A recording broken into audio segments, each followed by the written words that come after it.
Drilling fluids touch just about everything in the drilling process. We're here to deconstruct the drilling process and drilling fluid concepts to provide a deeper understanding of our industry. In each episode, we'll share information, talk to interesting people, and maybe share a few stories along the way. Welcome to the Flowline, a production of AES Drilling Fluids, brought to you by Matt Offenbacher and Justin Gauthier. Hey everybody, welcome back to another episode of the Flowline. As you can see here, I've got Matt Offenbacher, lovely co-host, and a little surprise guest, Mr. Richard Toomes, aka Ricky. We in one of the previous episodes we talked about the AADE conference that we attended, had some great speakers, authored some great papers, and so Matt, I thought it'd be a good opportunity to bring in one of the authors, and what we're going to do is have kind of a series of sort of paper reviews and just kind of highlight some of the amazing things that we were able to study, report on, present on, and just kind of give an opportunity for the authors to share about the papers. And so, Matt, I mean, what do you think, buddy? Is this like a good time to do that? Or Ricky's ready, he's got his white shirt, he's a face for radio. Right? Yeah. I feel like that decision was Dress made up when a we little. invited Ricky in, but so hopefully this works out. But it's one of those, Justin, I think we've talked about it in the past. We try really hard to come up with good content as far as technical papers. Like we hope that we educate the industry and that like people want to read what we put out, that it's insightful. And so the things, this year's conference, one was we presented 3 papers, but they were all with other operators, which is usually kind of a nice partnership. But the other thing is we had, some interesting case history and really got to the nuts and bolts. It wasn't as much theory. It was direct observations happening at the rig. And so, of those 3 papers, one of them, I mean, we've done episodes on horseshoe wells, but this is like, actually drilling it, not here's some things to look out for, but like, this is what we did. Yeah. And so we did this paper with Canvas Energy. Michael Lindsay actually presented it, and he did a great job. But Big shout Ricky out. ran point on this one. So, Ricky, I think it's your turn to introduce yourself Yes. and tell us a little bit about this paper. This paper, yeah, sure. No, well, first, thanks for having me on, guys. I appreciate it. It was an exciting paper to write. It's always exciting to work with operators in this sort of co-author a technical paper like this, because particularly this one, and even the other one that I actually wrote 2 other papers I know you're going to talk about at another point. But when you do these with operators, sometimes you get guys that are like, okay, I'm willing to write this paper with you, but I'm very busy. I got a lot of other things going on. You can put my name on it, and I'll help you walk through it, and I'll send you the data you need. But with Michael and even the other papers this year, it was really interesting because he was super engaged and wanted to write this with us from the very jump. In fact, I think they reached out to us, when we saw that they were drilling this well, this U-turn lateral with water-based mud in Oklahoma. They had reached out to us, or there was some sort of mutual interest to do this, where normally it's us reaching out to the operator saying, hey, we think there's something novel or interesting or some technology that was used. So right from the jump, it was really interesting to have someone like himself, be so forthcoming with all the data, all the stuff we need to write the meat of the paper, but also like his just sort of general interest in working through this with us in terms of actually writing the paper was really cool. So yeah, no, it was the experience itself was great. Yeah, the actual paper, the title of it is "Refining Best Practices of Horseshoe Wells: A New Case History," and I think that the sort of high line of it is, we drilled a U-turn or horseshoe well or U-shaped well, whatever terminology you want to call it, right? We drilled it with water-based mud, and we did it in Oklahoma. And so that was sort of new for us and new for the state. I think, depending on where you look back, I think it was one of the very first ones done with water-based mud, if not the first one,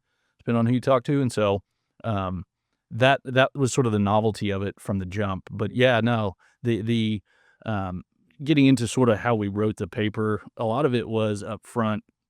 Again, it's myself and Matt here as co-authors on the service AES drilling fluid side, and then we've got Michael Lindsay with Canvas Energy as the drilling engineer on that side of it, right? And so a lot of this is reviewing horseshoe wells and their history of them and where we've done them before, not just us, but just, globally.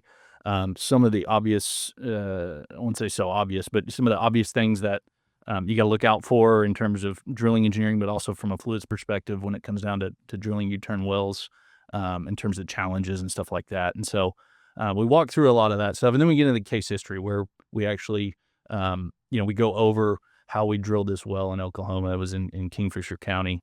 And so we get into that part, and that's where, sort of the interesting thing for me at least is I'm certainly not formally educated as an engineer, drilling engineer, right? Most of the things that I do are always sort of from the lens of drilling fluids and the drilling fluids perspective on engineering, but you come to learn things, even outside your sort of core domain.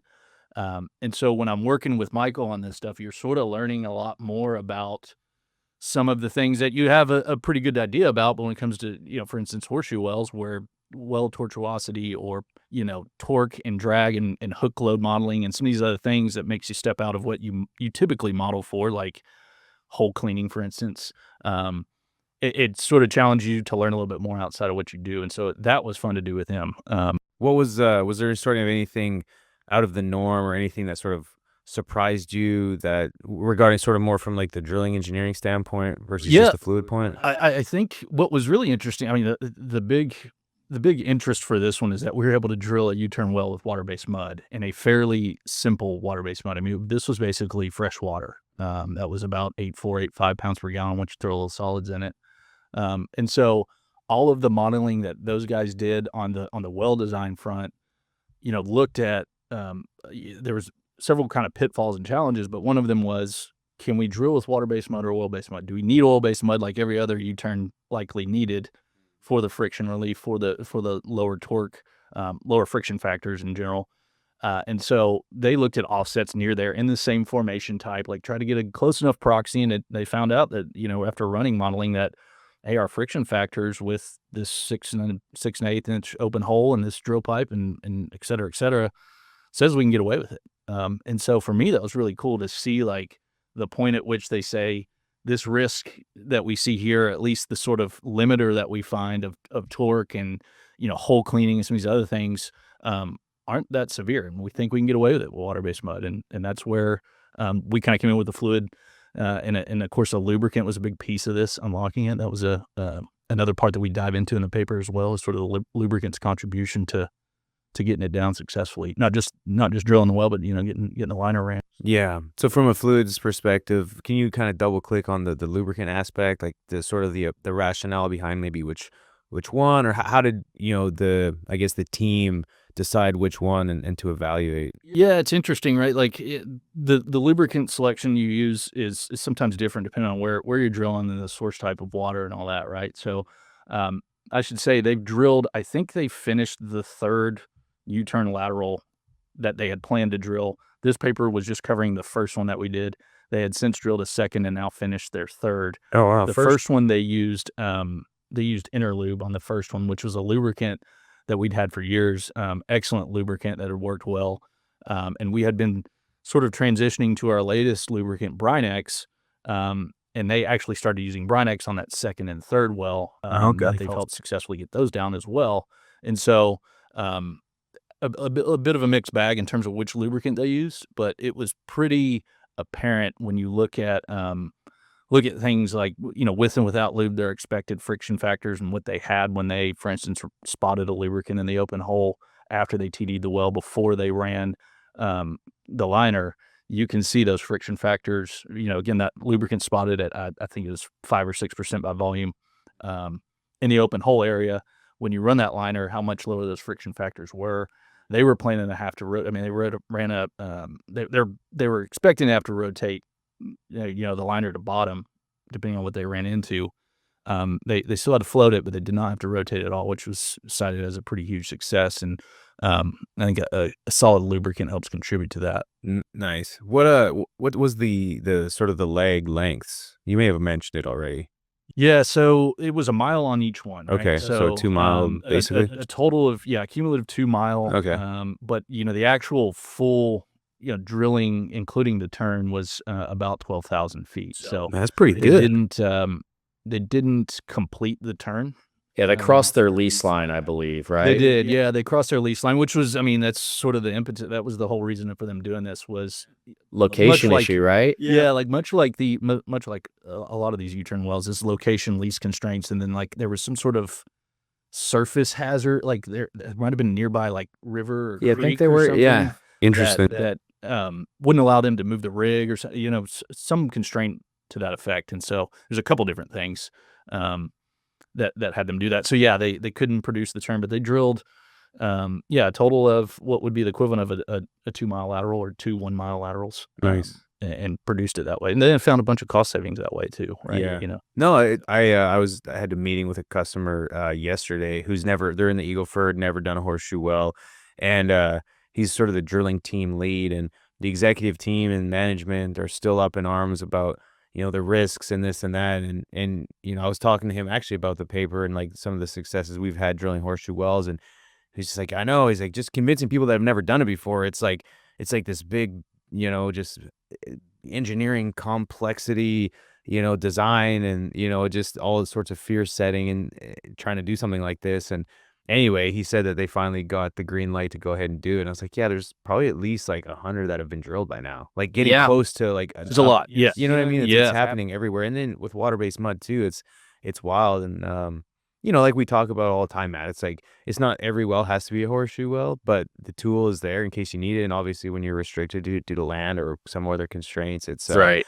It's pretty neat. That's cool though. Matt, any sort of questions around the paper? Or? I mean, I guess this is probably a broader philosophical thing, but expanding on one of the points you made, Justin, with respect to, it seems like each operator goes through this experience of, I've never done this. We need to get everybody on board with the risk. And even, within AES, we've probably done 50 or 60 of these things. I mean, it's like that may be a little high, but like it's become a point now where we find out after the fact, where for the first couple, it was like, all right, guys, what are we going to do? And now it's just been like, hey, did a couple more, and so I think, it's becoming part of the playbook, but each operator has to have that experience on their own to like get acceptance. And then you have other folks who are like, well, it's inevitable, we're going to have to do this. But I guess, Ricky, from what you've seen, both from this one and some of the others, Mm-hmm. do you see a similar, like, I guess, hesitation and then like, okay, well, now we're going to do 2 more? Or Yeah, that seems to be, I mean, we've got some folks right now in the Permian that are doing the same thing with us on water-based mud, and trying it out there. And I think a lot of that risk, tolerance, and then ultimately coming up with some risk mitigation, contingency planning helps alleviate a lot of that, I mean, that was, again, we get into it in the paper here of like, we had oil-based mud on site, ready to displace if we needed to, right? We had an RSS laying out there if we needed to go to that, if we couldn't. And in fact, they've now drilled, I think, the second well with an RSS or attempted to, but they got that one down successfully. But I mean, like, they had some of those other, contingencies available because, of course, like you can do a lot of modeling, but it's not until you actually, run this, to actually, be, to feel good about what you've done and make sure that your engineering practices are in line. And so, yeah, like you see, and I think it depends, of course, on the operator and their sort of general philosophy. I mean, we've got a lot of customers that are, global E&Ps, and they operate with a global sort of drilling practice, right? And then you've got Canvas is very, very small. And there's probably a quite small team, and their view of risk and some of these other things are a little different, right? Sure. And so, you got a whole gamut of that you've got to sort of engineer around, I think.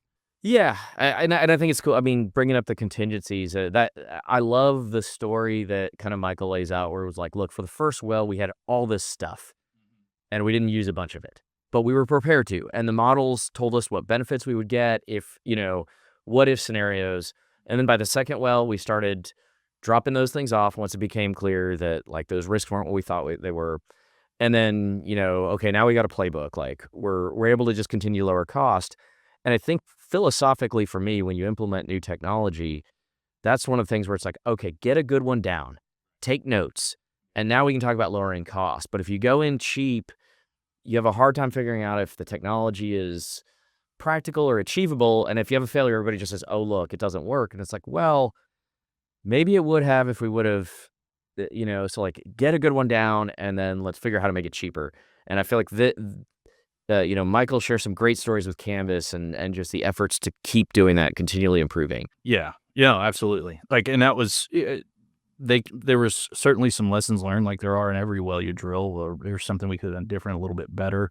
The fact that it went so well on that first one, they were super excited by. But I mean, there was halfway through the return leg, they were having issues with torque. Things started slowing down, so they drained the pits. They're drilling with just fresh water and pump and sweep. So drain the pits, add a whole new fresh batch of fluid into the pit. But all of a sudden, our lubricant, like we need to add more lubricant concentration to it. So that sort of limited, once again, it kind of went back to what your lubricant was doing for you in that moment.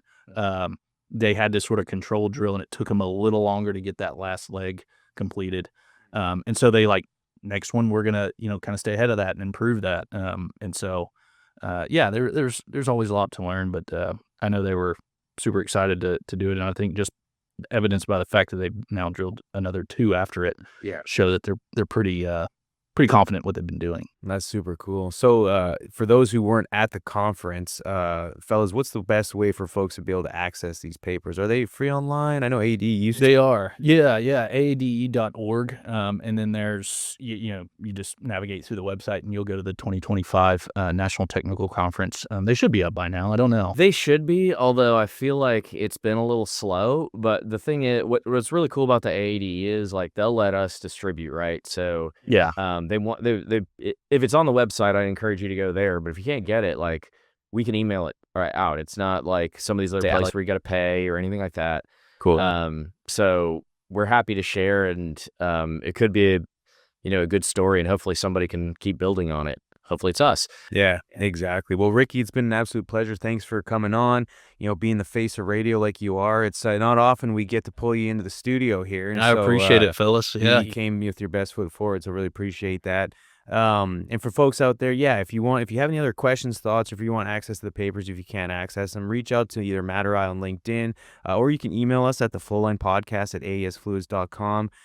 Ricky, again, big thanks, and a big shout out to Canvas, Mr. Michael Lindsay, if you're listening. If not, just again, can't reiterate just our gratitude towards having operators and customers work with us on things like that, because we're all so busy in the knife fight every day trying to get through these wells, but taking time to help educate the ecosystem and drilling fluids is just helps the industry in general. And so big shout out to everyone involved with there. Big shout out to AADE.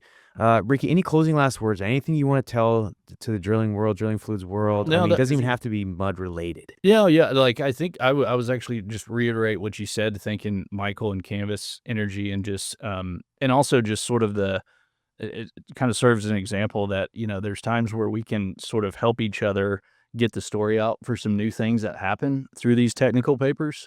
And this is a pretty good example of that. Again, I know you're going to talk about a few other papers where we did the very same thing with some operators that were super engaged. And I think that comes through in these papers. And I think it's a big deal at these conferences, right? We get this stuff out and people are super interested in what happened and sort of the details of it. And so I think just asking folks to sort of embrace that sort of, working with us on some of these things when they happen, some of these new technical, novel case history type papers are super interesting. So absolutely. Matt, how about you, buddy? Any closing last words? Can only reiterate, it's such a wonderful exercise to get to work with a drilling engineer and get into the weeds a little bit and understand more about where they're coming from, and sort of, okay, this was my thought process as I designed the well. Okay, this was our thought process as we made fluid recommendations, and bring that whole story together. And you don't always get a glimpse of that, but to be able to write it together is great. So many thanks to Michael and to Canvas for allowing that to happen. Excellent. Well, take care, everyone. Please stay connected, subscribe, review, share. Until next time, cheers, guys. Take care. Adios. Thanks for listening. Please tune in next week for another exciting episode of The Flowline. And remember, may your returns always be full and your trips always smooth. Views expressed in this program belong to participants and not their employees. The program is for informational purposes only and cannot take the place of seeking professional advice. Copyright AES Drilling Fluids.